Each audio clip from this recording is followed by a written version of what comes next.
What does it take?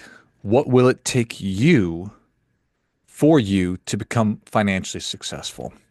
Does it mean that you're going to have to work a bunch of jobs? Are you going to have to go without certain things, lots of different things? Are you going to have to make a ton of sacrifices? You're going to have to eat ramen for the rest of your life and never go on vacation and stop drinking coffee? Whew. For you, I don't know necessarily what the exact right answer is going to be, but I can tell you that, or I'm going to tell you about what has worked for large amounts of people. And like anything else, statistics never apply down to the individual, but across large groups, large numbers, and large groups of people, it's probably going to work out this way. So, what is required? What will be required of you to find financial security and then eventually financial success? And going without, I think, is going to be part of that process. But you're going to make that decision on your own. We have universal needs. All of us have universal needs which connect all of us, but we meet those needs through personal solutions. So I might decide that the best way for me to invest is the stock market. And you might say that it's real estate or crypto or day trading, whatever it might be. My point is that there are universal truths to this, but there are individualistic means by which we get there. So, but the point of today is, will you have to go without? Do you have to go without? Must you go without in order to get the thing that you want? So that's what we're going to talk about. There's this great book written years ago at this point called The Millionaire Next Door. And the authors became really curious as to what the behaviors, what the main drivers are behind people that go from not being millionaires to first generation millionaires. So people that were able to go from scratch, zero net worth, to over $1 million of actual net worth. And granted, that was 30 years ago. So today, that number is probably $10 million. So a deca millionaire, I think that that's what a 10, whatever, you get the idea there. What does that really take? But back then, the whole big takeaway for me was that people that are able to amass $1 million, not through inheritance or getting lucky, just through personal behavior, financial decision making. Those people save 15 to 20% of everything that they earned. So there you go. If you can get in the habit of saving 20% of everything that you earn, you pretty much guarantee yourself becoming a millionaire, becoming financially secure and certainly financially successful. But by the very nature of saving 20% of what you are bringing in, you are going without. Because I'm sure that your current version would happily find uses for 20% of the money that you're earning. But you say, you know what? I'm willing to go without. I'm willing to forego comforts, nice things right now because there's a larger desire or an equal desire, even smaller desire. If you were saving 50% and spending 50%, then it would be an equal desire. But that you're utilizing or spending 80% of what you're earning or bringing in and saving 20% says that you're preferencing today, but you have an eye certainly on the future. So you're saying there's a future version of me that will not be as ambitious nor energetic or as energetic as this current version. And because of that, that older version of me, he's going to want to take it easy a little bit more. He might not even want to work at all. Maybe he only wants to work a couple hours a day, maybe 1 day a week. So I better be saving money for that person. So are you really foregoing it? Are you going without? Well, your current version is in service of helping your future version to be more comfortable. So it's an interesting thing. And then there's a couple more things there. So I want to get into what real wealth is, what financial security is, what financial success is, and then we'll back into how we actually get there.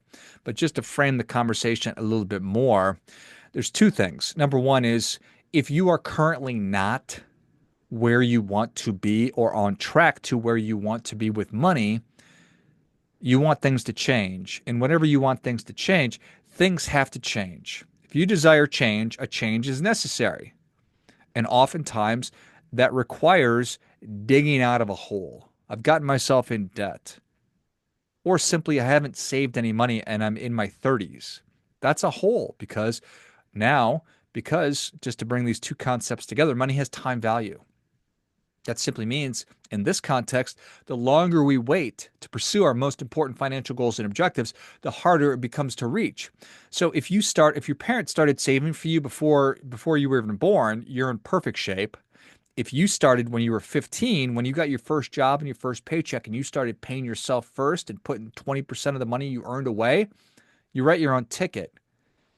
If you go through your teens, your 20s, and into your 30s without doing that, well, you have dug yourself a hole because you have less time. So the best time to plant a tree and start saving money was 30 years ago. The next best time to plant a tree and start saving money is today. Okay? So there's that reality. So how do we get to the point of finding first financial security, then financial success, and then finally becoming a wealthy person? And again, the whole idea or question is, do I have to go without? And the answer is definitively yes. Anytime you want to improve your station in life, improve your situation, you can look at this one of two ways. You can say a sacrifice is going to be required or an investment is going to be required. You try to lose weight, well, you're going to need to start exercising or exercising more or exercising in a different way. And that can take the form of cardiovascular exercise and weight training, stuff like that. You can go do yoga or Pilates or start playing pickleball, whatever. But then there's also the dietary part of it that says you need to adjust the amount of calories that you are taking in and then determine how many calories am I burning. And there needs to be a deficit. I need to be burning more calories than I'm taking in if I wish to lose weight. So in this example, in that scenario, yeah, a sacrifice is required. And if you say, you know what, I'd really like to not have to work for the rest of my life. I'd really like to have financial security and then become financially successful. Well, then an investment is going to be required. And that can take both forms. You could take the form of, I'm going to go without because I'm not going to go out to eat for this year or this month. I'm going to go without and I'm going to sacrifice. And that will then allow me to take the money that I've saved and invest it into something that's beneficial for my financial future. Save it my emergency fund, saving for the down payment on a home. I'm just putting money into my IRA or my 401k, or I'm just loading up on Bitcoin, whatever it might be. Doesn't matter to me. But the premise is the same.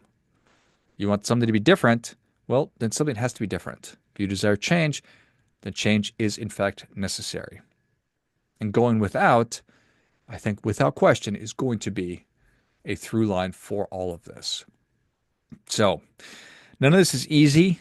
I think it's all difficult, which is why we have such a hard time doing it. If it were easy to be fit, to be financially secure and financially successful, then everybody would do it. But the fact that it's hard is evidenced by the fact that very few people are doing it. So many parallels between weight, just physical health, and financial health. If it were easy to be fit and eat well, then a lot of people would, but more than half of us are overweight. And the same is true about being in debt, being financially secure. We're just not doing very well, and I don't need to relitigate that. It all comes down to, or at least I've given you a lot of sort of bottom line kind of things, but this is all true. And what's true is we need to make the decision on what is really important to us. And for today, it's I want to find financial security, then I want to become financially successful, and finally I want to become wealthy.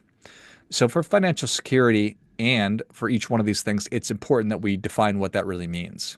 Because if we don't have some kind of an intention or we're not beginning with some kind of an end in mind, then we'll never know if we actually arrive there because we never decided on something. So for me, I think that financial security simply means that I'm not in credit card debt, I'm not living paycheck to paycheck, and I'm currently saving and investing money. Okay? So that is our starting point. And if you are currently in credit card debt, living paycheck to paycheck, and you don't have two nickels to rub together, that's a very far away land. In order for you to move from one land to the next, that requires you're going to go without question.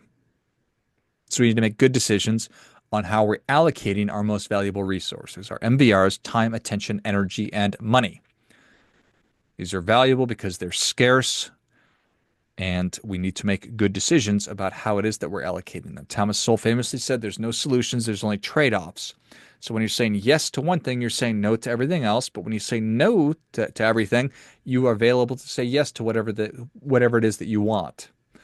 And when it comes to those resources, we need to make good decisions because, again, they're finite. So when I give my time, I decide to watch Netflix this afternoon instead of doing anything else. That's what I've chosen to do. If I choose to do DoorDash while I'm eating Netflix and spend $30, well, I've just made the decision to allocate that money and not put it somewhere else. Now, I am not a monk. I'm not taking a vow of poverty. I don't expect you to either, but I'm crystal clear on what matters to me. I'm crystal clear on what I want, where I'm going. And when I know that, then I can execute. Then I can make tough decisions. Then I can go without certain things. But unless you're clear on what financial security means to you, like you're gonna have a hard time getting it. So that is a really, really, really, really, really important thing. So finding out financial security, my steps to that are simple. It's get $1,000 saved up in an account that's separate from your everyday checking account. Next, I want you to start paying yourself first. So if your company has a 401k, enroll in it, even if it's at 1%. If they don't, open up an IRA, an individual retirement account. I don't care who you do it with. Go to Fidelity, go to Schwab. It doesn't matter to me. Then I want you to get 1 month's worth of your expenses saved. So you need to know your budget and your cash flow. So you need to know what your monthly expenses are. So save up that sum of money, however long that takes you. The next thing is I want you to get mad at your credit card debt and put all of your resources towards getting out of credit card debt. This could take you several years, but it's worth it. Then once you've done that, I want you to get to 2 months saved up, then 3, then 4, then 5, and then 6. I'm not wishy-washy about it. I think you should have 6 months worth of your expenses saved up in cash in a checking account or a savings account that's separate from your everyday checking account. This is money that shouldn't be invested. Once you've done that, then you have financial security. You have financial peace of mind.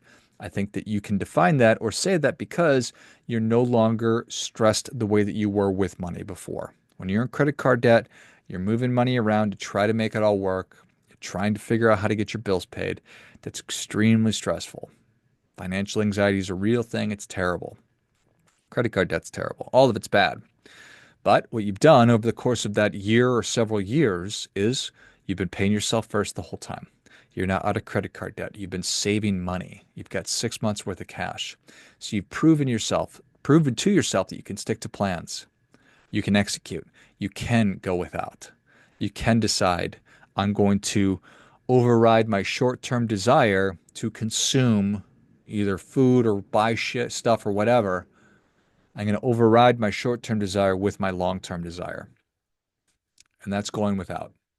It's not going without forever because you're still going to be able to benefit from these assets that you're building up. And assets are peace of mind. That's an asset. Not having to worry about money is an asset. It has immense value. So all these things are true. So you've done a lot of good work there. The next thing is then it's on to financial success. And what does that mean? I mean, what does financial success look like to you?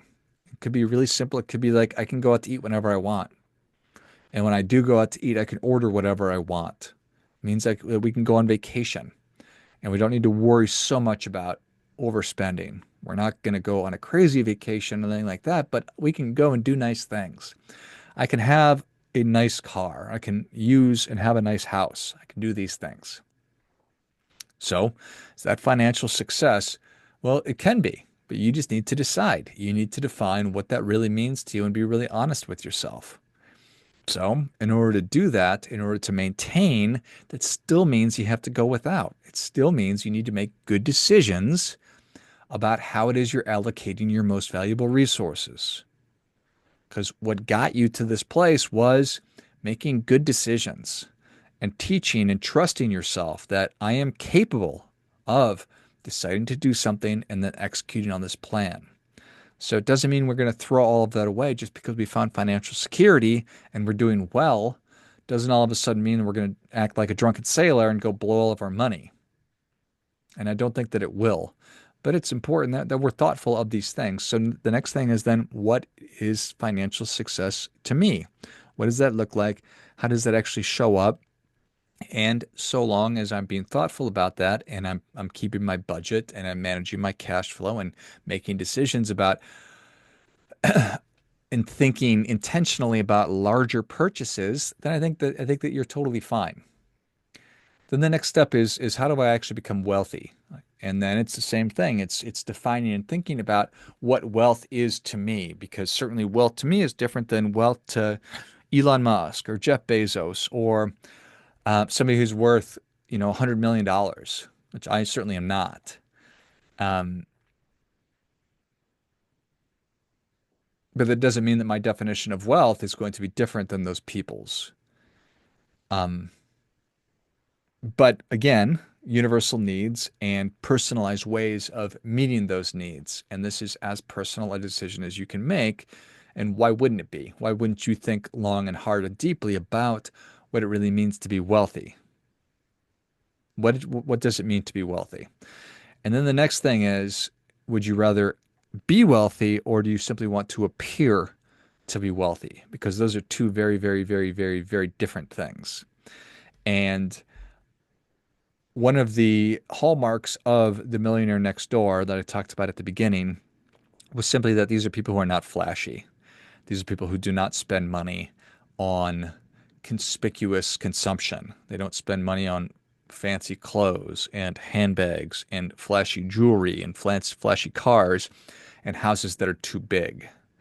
These are people that have an appreciation for how hard it is and how difficult it is to earn money and the value of hard work.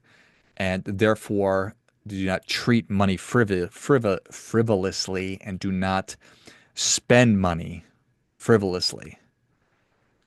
So it's getting right in our own heads and saying, okay, yes, I have an impulse to want to show everybody that I went to school with or that I hang out with that I'm doing great.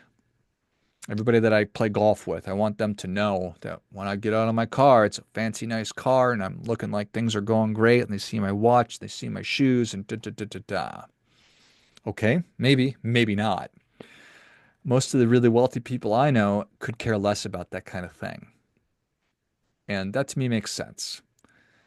But you need to make sense of this on your own. And just understanding the psychology that goes along with our thinking, because our thinking is what is driving all of our behavior. Our feeling goes into our brains and then influences our thinking, hopefully, and then we decide on a course of action.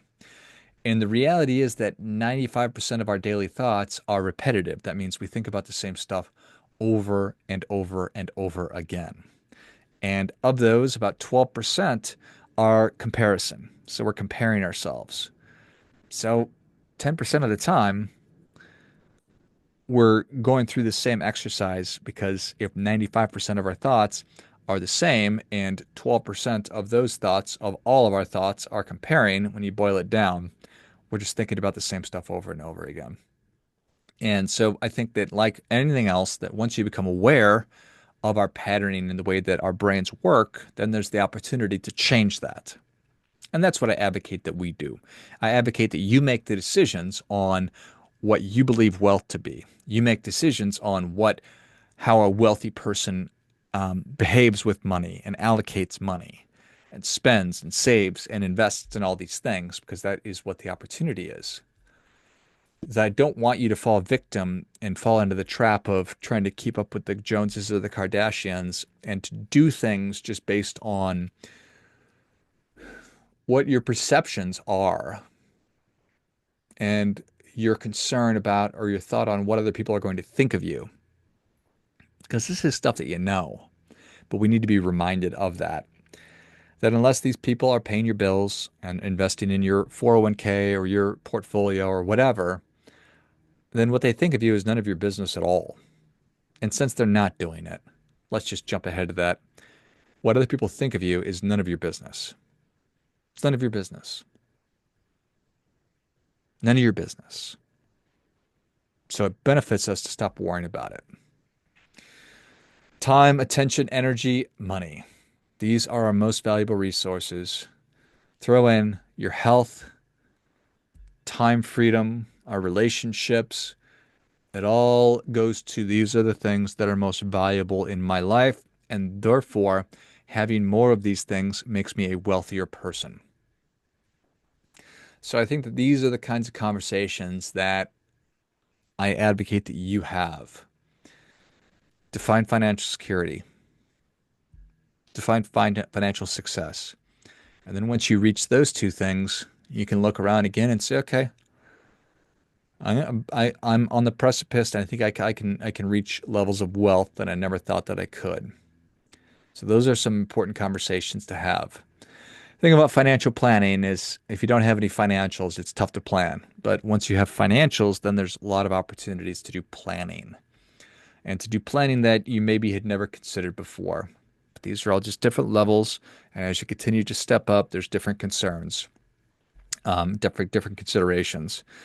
But fundamentally, to get what you want in life, whatever arena of life that we're talking, requires a sacrifice, it requires an investment, and it will require that you go without. But knowing that you're going without for your future self, it's not just for the sake of going without. I'm not cutting spending just for the sake of cutting spending. I'm cutting my spending or I'm making different choices based on getting the life that I truly want because I've spent time thinking about it. That's what we're talking about. Being intentional with our money and understanding why it is that we're doing what we're doing. Further reminder, never going to be anybody more interested in your success than you are, brothers and sisters. So act accordingly.